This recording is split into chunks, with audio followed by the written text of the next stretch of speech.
na moja kwa moja nataka asante. Nimeshiriki, kwanza niwashukuru, nimeshiriki mafunzo zaidi ya mara moja kupitia BOT na hasa upande wa Zanzibar. Kwanza mimi nitaka wanaosikiliza wajue, maana hapa kuna maswali mengine yataulizwa juu ya hisa, uwekezaji ambayo yanaingiliana na masoko. Tunaposema masoko ya fedha kutoka Benki Kuu ya Tanzania ni nini? Asante sana.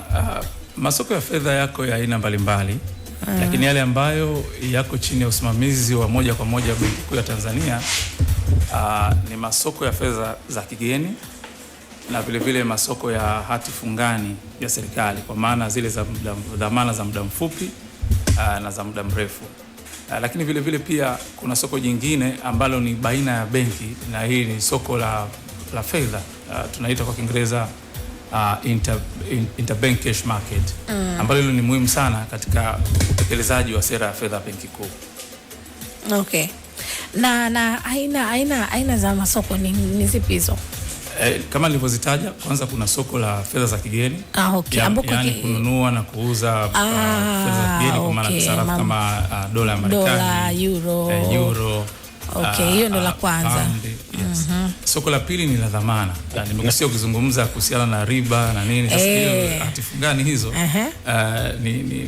ni soko kubwa sana katika nchi yetu, ambalo sasa hivi lina thamani ya zaidi ya trilioni shilingi 31. Ndio humo kuna riba na nini tena hisa? Kuna riba, huko kuna riba. Riba tu? Yes, kuna riba, ndio kitu ambacho ni cha msingi katika hili soko. Kwa hiyo tunataka tuangalie mfumuko wa bei ndani. Mara nyingi umetajwa kuathiri soko la fedha, wakati mwingine mpaka shilingi yetu ya Tanzania. Kwa sasa hivi nyinyi kama BOT, kwanza moja, mnakabiliana vipi na issue ya mfumuko wa bei kuathiri soko la fedha? Lakini ni changamoto gani hasa ama visababishi ambavyo mara nyingi vimekuwa vikichochea zaidi mfumuko wa bei ambao mpaka unapelekea kuathiri soko la fedha na wakati mwingine mpaka shilingi yetu ya Tanzania? Asante sana. Kwenye mfumuko wa bei, Benki Kuu katika mojawapo ya malengo yake makuu ni kuhakikisha kwamba mfumuko wa bei unakuwa thabiti, unadhibitiwa. Kunakuwa hakuna tunasema mfumuko wa bei ambao unatoka nje ya malengo. Kwa malengo ya muda mfupi au muda wa kati, Benki Kuu ina target kuona mfumuko wa bei wakati ya 3 mpaka 5. Sasa hivi kutokana na hii misukosuko iliyotokea kutoka Mashariki ya Kati, hiyo vita, mfumuko wa bei umepanda mpaka umefikia nadhani 4% kama sikosei, iko kwenye hapo. Kwa hiyo bado tuko ndani katikati, tuko bado ndani ya ile 3 mpaka 5. Yeah. Sasa katika kudhibiti mfumuko wa bei kuna mambo mengi sana tunayofanya, lakini kubwa kuliko yote ni ile uandaaji wa sera ya fedha na utekelezaji wake. Tunaandaa sera ya fedha ambayo ina lengo la kuhakikisha mfumuko wa bei hautoki ndani ya hilo hiyo target ya 3 mpaka 5%. Tunachokifanya sasa ni nini? Kila baada ya robo mwaka, mwanzoni kabisa mwa robo mwaka, kote inapoanza tuseme mwezi Aprili au mwezi Julai, kamati ya sera ya fedha Benki Kuu huwa inakaa na kutoa tangazo la riba elekezi, riba kiongozi, tuseme ni Central Bank Rate, tunaita CBR. Kwa hiyo tunachotaka sasa, tunapotoa ile riba ya Benki Kuu, tunataka kwenye soko la mabenki riba ambao wao wenyewe kwa wenyewe wanakopeshana kwenye siku 7 isitoke nje sana ya riba ya Benki Kuu. Kwa riba ya Benki Kuu kwa mfano sasa hivi ni 5.75. Tunasema mabenki wakikopeshana isitoke nje ya 1.5 ya hiyo 7.75. Kwa hiyo ina maana ikiwa mabenki wakikopeshana kwa gharama kubwa sana katika siku 7, basi waweze kukopeshana kwa rate ya 7.75. Kwa sababu unachukua ile 5.75 unajumlisha 1.5. Kwa hiyo unapata kama nadhani 7 point inakuwa kama 7.75 ndio 7.5 ndio kiwango kile ambacho ni cha juu. Nitakiweka vizuri hivi punde, na kikiwa chini basi isipungue ile 1.5 kutoka kwenye 5.75 ambayo ndio kiwango tunasema ndio kile cha kiwango cha riba ya benki kuu. Sasa ikiwa inflation mfumuko wa bei unataka kuwa mkubwa sana, basi sisi tutapunguza ukwasi kutoka kwenye mzunguko wa uchumi. Na kiwango cha riba cha inflation kikiwa chini sana, maana yake tutaongeza ukwasi. Kwa hiyo utekelezaji wa sera ya fedha ya benki kuu ndio ambayo sera ya fedha ndio ambayo inasababisha kuweza kudhibiti mfumuko wa bei. Hivi BOT wanatumia viashiria gani kujua hapa? Unaongezea hapo? Hapana, nilikuwa na swali lingine. Na mimi nilikuwa na swali lingine, labda kwa sababu ameulizwa maswali ya benki kuu kuhusu riba. Kuna kitu ambacho binafsi nilipata kukisikia na tamani akizungumze. Kuna jaws za sarafu pia, na nini kinachosababisha thamani ya sarafu pia kubadilika? Ni hii hali ambayo anaizungumza pia, au kuna namna nyingine? Sarafu kwa maana ya viwango vya kubadilisha fedha za kigeni ya Tanzania dhidi ya fedha za kigeni, kubadilika kwake kunasababishwa na mambo mengi. Kwanza, katika kipindi cha mwaka mmoja lazima tuambiane ukweli kwamba sarafu yetu imebaki kuwa stable, imelivu. Tunaweza kusema licha ya misukosuko mbalimbali, lakini tumeweza kubaki na utofauti mdogo sana. Mathalan, katika kipindi cha mwaka mmoja sarafu yetu imepanda kwa karibia 0.65 ukilinganisha sasa hivi na tulivyokuepo mwaka mmoja uliopita. Kwa hiyo unaweza ukaona sarafu yetu imebaki imelivu. Sasa kuna ishu kubwa ya misimu. Kuanzia mwezi wa kwanza mpaka wa 6 mara nyingi unakoga ni msimu ambao tunakuwa tunasema kwamba fedha za kigeni zinapungua kidogo. Kuanzia mwezi wa 7 kwenda mpaka wa 12 tunakuwa na msimu ambao fedha za kigeni ni nyingi zaidi. Sasa kwa sababu viwango vya kubadilisha fedha za kigeni vinategemeana na upatikanaji wa fedha za kigeni na mahitaji. Kipindi mahitaji ni makubwa kuliko upatikanaji, fedha yetu, thamani yetu inapata shida kidogo, inaweza ikapungua kidogo. Kipindi ambacho upatikanaji ni mkubwa kuliko uhitaji, thamani yetu ya shilingi inaimarika. Sasa katika kipindi ambacho tumekiona sasa hivi kuna mabadiliko makubwa, tumeona thamani ya shilingi ikiendelea kuimarika, na hiyo imesababishwa kwanza na mauzo yetu nje ya dhahabu. Tunauza dhahabu nyingi sana. Sasa hivi tunauza dhahabu zenye thamani ya zaidi ya dola za Kimarekani bilioni 5 karibu. Lakini vile vile pia utalii ni eneo ambalo tunapata mapato mengi sana fedha za kigeni. Lakini vile vile kwenye upande wa kuagiza usafirishaji ni eneo ambalo pia linatupatia fedha nyingi sana za kigeni. Sisi wenyewe benki kuu tumeingia kwenye hii programu ya ununuzi wa dhahabu. Kama mtakumbuka, tuliingia mwezi Oktoba mwaka 2024 na mpaka sasa hivi tuna tani zaidi ya 27 ambazo zina thamani ya zaidi ya bilioni 3.8.9. Kwa hiyo baada ya hapo tunaweza kusema kwamba panapotokea upungufu sisi tunaingia na kuweka fedha. Mwaka huu pekee tu tumeshauza kuweka fedha za kigeni ndani ya mfumo wetu wa mabenki ambao sasa zinaenda kwa mwananchi mmoja mmoja kupitia kwenye benki za biashara zaidi ya dola milioni 300. Hiyo ni kwa sababu tunazo hiyo nguvu na huo uwezo wa kuhakikisha kwamba thamani yetu ya shilingi inaendelea kuimarika. Mr. Karo, mimi na swali hapa kwenye thamani ya shilingi.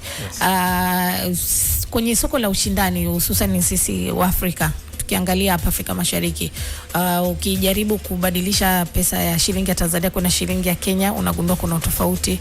Ukijibadilisha kwenda Uganda kuna mwingine ya kwake ni kubwa, ya mwingine ni ndogo. Kwa sisi vijana huwa tunawaza kwa nini Kenya hela yao kubwa kuliko yetu, au kwa nini ni Zambia hela yake kubwa kuliko hiyo? Binafsi na hilo swali ninatamani kufahamu ni kipi hasa kinatakiwa kifanyike kuongeza thamani ya pesa ya nchi fulani, labda ikafika hivyo viwango. Maana unawaza kwa nini nikichange dola moja kitanzania ni 2600 na kwa nini isiwe shilingi 500 kama ilivyo Ivory Coast, dola moja shilingi 500? Kitu ni kipi kitu tunatakiwa tufanye kama taifa kuongeza thamani ya pesa yetu? Kwanza kuna mambo mawili hapo. Ukubwa au udogo wa kiwango cha kubadilisha fedha haikuonyeshi nguvu ya fedha husika. Okay. Ukiangalia kwa mfano Japani, dola Marekani nadhani ni kama 150 kama sikosei, sijaangalia. Kwa Japanese yen 150 unapata dola moja. Kenya iko kwenye 129. Sasa huwezi kusema kwamba labda pengine basi sarafu ya Kenya ni imara kuliko sarafu ya Japani. Hiyo naweza kusema kwamba ni uwiano. Kikubwa ambacho tunakiangalia sana kwenye upande wa sarafu ni kule kushuka au kupanda. Kokote pale ulipo. Kama uko kwenye 2600, kasi ya kushuka na kasi ya kupanda, depreciation na appreciation ya sarafu husika ndio inayoleta, naweza kusema, changamoto. Lakini nyingine inatokana na uchumi na vitu vya namna hiyo. Umetaja nchi kwa mfano ya Zambia. Unaweza kusema kwamba mbona ya kwao ni ndogo, si 25 shilingi ngapi, kuacha 25. Lakini walikuwa na sifuri nyingi, wakaziondoa zile sifuri 3 za mwisho. Unaweza ukaangalia pia ya Ghana. Kwa hiyo ndio nasema hii mambo ya bei ni uwiano, haionyeshi sana strength kwa sisi Afrika. Kiafrika sasa, tuachane na dola. Nchi kama Tanzania inawezaje kuongeza strength ya pesa yake? Yes, sasa kwenye ili kuhakikisha kwanza shilingi yetu au sarafu yetu inabaki imara kama taifa, lazima kuongeza mauzo yetu nje ya nchi. Alafu vile ambavyo tunavinunua kutoka nje ya nchi kuvipunguza. Kwa sababu hii ni uwiano. Tukumbuke kiwango cha kubadilisha fedha ya Tanzania dhidi ya sarafu za kigeni kinatokana na uhitaji wa sarafu ya kigeni na upatikanaji wake. Kama tunahitaji zaidi sarafu ya kigeni kuliko ambavyo inapatikana, lazima itapanda, kwa sababu ni biashara. Kama unataka una mavuno mengi, utaona ukienda kwenye kipindi cha msimu wa kilimo, ukiwa na mavuno mengi, hiyo bidhaa uliyoivuna inashuka thamani, si ndio? Ukiwa na mavuno machache kipindi hicho, inapanda thamani. Kwa hiyo ndio hivyo kadhalika kwenye soko la fedha za kigeni. Kwa hiyo tunapaswa kuongeza uzalishaji ili tuuze nje zaidi. More export, less import. Yes. Kuna mkakati mkubwa sana wa serikali ambayo unaendelea wa kuhakikisha kwamba tunapofika mwaka 2027-28 tunachokinunua nje, tunachokiuza nje kiwe kikubwa kuliko tunachokinunua kukiagiza. Kwa hiyo maana yake ni kwamba tutakuwa tuna fedha nyingi za kigeni kuliko ambazo tunazihitaji kununua vitu kutoka nje. Sasa kwa mkakati huo pamoja na mikakati mingine na hii dira ya taifa inatupelekea kuwa na tunakiita current account deficit. Sasa hivi tuna current account deficit ambayo ni 2.6%. Ni urari wa malipo ya kawaida. 2.6% ya pato la taifa. Tunakoenda huko mbele, tunataka tuhamie kwenye kuwa na surplus, kuwa na ziada. Sasa tukishakuwa na namna hiyo, ina maana sarafu yetu itakuwa inapanda, inazidi kuwa imara na kupanda. Kwa hiyo kwa kweli ni kuongeza. Kwa mfano kuna bidhaa nyingi tu ambazo unaweza kuzinunua Tanzania. Tuna miti mizuri, kwa hiyo unaweza kutengeneza furniture zako hapa. Kuna mafundi wazuri kuliko kwenda kila kitu kwenda kununua nje. Kwa hiyo tunaagiza container la furniture China. Ndio. Wakati ziko hapa. Yes, sasa unapoagiza tu kutoka nje kitu ambacho hakina msingi, kinapelekea hiyo sarafu unayoitaka kwenda kuagiza nje ipande thamani. Lakini kikubwa pia ni matumizi ya fedha za kigeni ndani ya nchi. Kwa mfano pango, tuko hapa kwa mfano kama Crown Media mmepanga, unalipa kwa dola au unalipa kwa shilingi? Sheria zinataka ulipe kwa shilingi. Sasa kuna watu bado walikuwa wanafanya miamala hii kwa kutumia sarafu za nje. Maana yake ni kwamba unaongeza uhitaji ambao hauna maana. Ukienda sokoni, yule anayeuza sarafu ya nje, kwa mfano dola, hatofautishi kati ya matumizi yako wewe ya kwenda kulipia hela ya pango au kununua ploti na matumizi ya yule ambaye anaenda kuchukua vitu kutoka nje. Bei ni moja. Kwa hiyo sasa tulipopunguza matumizi ya sarafu za kigeni kwenye kufanya miamala ndani ya nchi, ilipelekea tukaongeza sana upatikanaji wa sarafu za kigeni, lakini vile vile pia tukapunguza uhitaji ambao sio lazima. Hiyo ikapelekea sarafu yetu kuimarika hata kipindi ambacho tunapata mapato ya nje kidogo zaidi. Awamu hii ya uongozi, tuna rama na kukatisha kidogo. Awamu hii ya uongozi imekuwa mlango mkubwa sana wa kukaribisha wawekezaji. Tunapokuwa na wingi wa wawekezaji nchini kwenye soko la fedha, kuna faida gani kwa mtu ambaye fahamu? Maana watu wanaona tu, mbona tuna wageni wengi, kitaifa benki yetu kule kwenye takwimu zenu wawekezaji wanapokuwa wengi nchini, kwenye soko letu sasa la fedha, tunapata faida gani? Faida ni kubwa sana. Tunapopata wawekezaji kutoka nje, kwa sababu mara nyingi wanakuja pia na mitaji. Wakija na mitaji ambayo ni fedha za kigeni, wanapokuja hapa inabidi wazibadilishe. Kwa hiyo wanaongeza upatikanaji wa fedha za kigeni. Lakini vile vile pia wawekezaji kutoka nje wanawekeza kwenye hati fungani za serikali. Yes, kuna asilimia karibia 3.6. Tunazungumza zaidi ya trilioni kama 3 hivi, trilioni kadhaa, trilioni 1.5 ambazo wawekezaji kutoka nje ya Tanzania wamewekeza kwenye soko letu. Kwa hiyo hiyo inasababisha riba pia ishuke. Lakini vile vile siku chache zijazo tutafungua pia uwekezaji, kwa sababu sasa hivi wanaowekeza ni watu wa kutoka Jumuiya ya Afrika Mashariki na kutoka SADC. Kwa hiyo tunawekeza tena, tunaenda kufungua ili dunia nzima waweze kuja kuwekeza kwenye soko la kwetu la hati fungani za serikali. Matokeo yake ni nini? Riba, subiri kidogo Rama, riba ambayo inachajiwa, ile riba ambayo iliyopo katika hizi hati fungani inapungua kwa kiasi kikubwa, kwa sababu wawekezaji ni wengi, wanaleta fedha nyingi kuliko zile ambazo tunazihitaji. Katika ule ushindani, kwa sababu soko letu inaendeshwa kwa ushindani, inasababisha riba ipungue. Sasa hivi riba yetu kwenye miaka 20 ni 11%, kutoka 15% ndani ya miaka miwili iliyopita. Miaka 25 sasa hivi riba yetu iko kwenye 13.25, kutoka kwenye karibia 16% miaka miwili tu iliyopita. Ile 2020, basically mwaka mmoja na miezi kadhaa. Kwa hiyo tunaona tunapokuwa na wawekezaji wengi sasa, mimi nazungumza tu kwenye soko la fedha, linasaidia sana katika kuimarisha soko letu la fedha, kushusha gharama, lakini vile vile kuweka fursa kwa Tanzania kwa ajili ya kupata ajira na vitu vingine. Haya, Rama unauliza swali, lakini kwa wewe msikilizaji unayetusikiliza sasa, hiyo ni sauti ya Emmanuel Akaro, mkurugenzi wa masoko ya fedha kutoka Benki Kuu ya Tanzania BOT. Tunajadili hali ya masoko ya fedha nchini na tumezitambua pia aina za masoko. Unaweza ukatuma swali lako kupitia 0775 921 Rama atakuwakilisha. Rama, endelea tafadhali. Swali langu ni kwenye swala hapa la kutoka kwenye deficit kuja kwenye surplus, yani kwamba unafuu ule wa budget, kwamba kiwango kinabaki au hifadhi pia wa fedha. Tunatambua kwamba Benki Kuu iko kwenye mchakato, au tuseme si mchakato. Benki Kuu inahifadhi, inanunua dhahabu na kuhifadhi. Swala lenyewe la kununua dhahabu linasaidiaje kututoa kwenye hali ya deficit kwa katika surplus? Asante sana. Ununuzi wa dhahabu, hii program ambayo tulianza mwaka 2024 imetusaidia sana sisi kuwa na akiba ya fedha za kigeni kama Benki Kuu. Sasa hivi akiba yetu ya fedha za kigeni, dhahabu ina mchango mkubwa sana. Kama nilivyosema awali, thamani ya dhahabu zetu zote tulizonazo, tunazungumza ni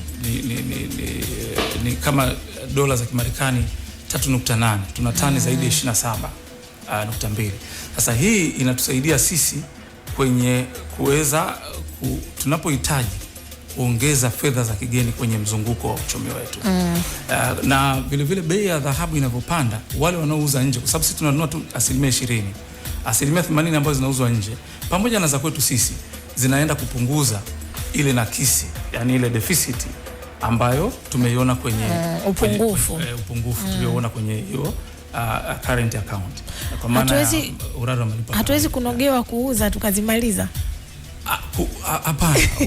Unajua kama tunavyosema, unahitaji fedha hizi za kigeni ili kununua bidhaa nje. Uwezo ukasema sasa ngoja ubaki nazo zote nchini. Utahitaji kununua nje. Katika kubaki nazo utasababisha upatikanaji wake uwe mdogo. Upatikanaji wake ukiwa mdogo, itasababisha thamani ya shilingi ipungue. Ndio, yani ndio jinsi ambavyo inakwenda. Lakini mnakuwa mna kiwango fulani cha kuuza kwa muda fulani, si ndio?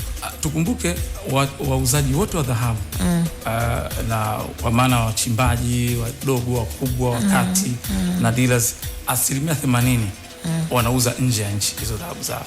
Sisi Benki Kuu tunanunua 20% tu peke yake. Na tunaponunua bado inachangia moja kwa moja kwenye zile export zetu, kwa sababu inahesabika kama tume export, kwa sababu zile ni fedha za kigeni tunaweza kusema. Yes. Rama, kama kuna swali la msikilizaji, huu ni muda mwafaka kabisa wa kumuuliza Mr. Karo. Wako baadhi ya watu ambao mmoja miongoni mwao anauliza kwamba kuna utaratibu wote watu wa kawaida nje ya taasisi kupata mkopo BOT, yani yeye binafsi anaweza kupata mikopo kutoka Benki Kuu? Asante sana Rama, na kwa msikilizaji wetu, Benki Kuu haitoi mikopo kwa watu binafsi. Lakini inachofanya ni kwamba inatoa mikopo kwa taasisi za benki pale ambapo wanahitaji ukwasi kwa ajili ya shughuli zao mbalimbali. Lakini vile vile pia kuna mikopo maalum ambayo tunazipa benki. Kuna fungu moja la tunaita la kilimo ambalo tunazipa benki, na benki tunazipa kwa gharama nafuu, ambapo na wenyewe ukienda kukopa katika programu hiyo unapata mkopo kwa gharama ya chini ya 10%. Kwa hiyo ndio maeneo ambayo tunaweza kufanya. Vipi kuhusu kwenye hizi aina za masoko hizi, mtu binafsi anaweza akashiriki kupitia BOT, nazungumza labda hisa au hiyo kufanya biashara ya fedha za kigeni, mtu binafsi anaruhusiwa au inabidi pia awe kwenye kampuni au taasisi? Mtu binafsi anaruhusiwa kushiriki kwenye soko la hatifungani za serikali. Okay. Na sasa hivi tuna watu binafsi zaidi ya 30,400, wameongezeka kutoka 1,600 mwaka 2016 ndani ya miaka 10. Kwa hiyo anaweza kuja kushiriki kwenye hilo soko. Kwenye upande wa kushiriki kwenye soko la fedha za kigeni la jumla, kwa sababu sisi Benki Kuu tuko kwenye soko la kigeni la jumla. Jana tulizindua mfumo maalum wa kielektroniki wa kuanisha miamala ya fedha za kigeni baina ya benki. Kwa hiyo mabenki wanapouziana fedha za kigeni wanatumia sasa hivi mfumo maalum ambao unawasaidia kufanya soko liwe bora zaidi, liwe efficient. Sasa pale kwa wale watu ambao binafsi, kampuni ambazo zina mauzo makubwa nje, zinaweza zikaomba Benki Kuu zikaingia kwenye ile soko kama wauzaji wa sarafu ya kigeni kwa maana ya dola, lakini watakapotaka kununua itawalazimu waende kwenye benki za biashara. Sadaka kabisa wale ambao wameendelea kusikiliza mkurugenzi wa soko Benki Kuu ya Tanzania. Habari hapo studio. Swali langu, kwa nini matumizi ya vitu mbalimbali hatuziani kwa mifumo ya dola, mfano majengo? Lakini pia kauliza kwa nini baadhi ya watu wameendelea kuchaji kwa maana ya kutoza watu kwa dola. Hii ikoje? Okay, umesikia hiyo? Ya, nimesikia. Asante sana. Unaporuhusu miamala ndani ya nchi kufanyika kwa fedha za kigeni, unaongeza uhitaji wa fedha za kigeni ambao sio lazima. Ukiongeza uhitaji wa fedha za kigeni ambao sio lazima, unapelekea thamani ya hicho unachokihitaji kupanda, kwa maana shilingi kushuka na sarafu ya nje kupanda. Ndio maana tunasema unapokuwa ndani ya nchi tumia shilingi peke yake. Sasa bado kuna watu, kwanza baada ya hili katazo ambalo lilianza mwaka 2025 mwezi Machi, kwa kutoa zile kanuni, ilisaidia sana.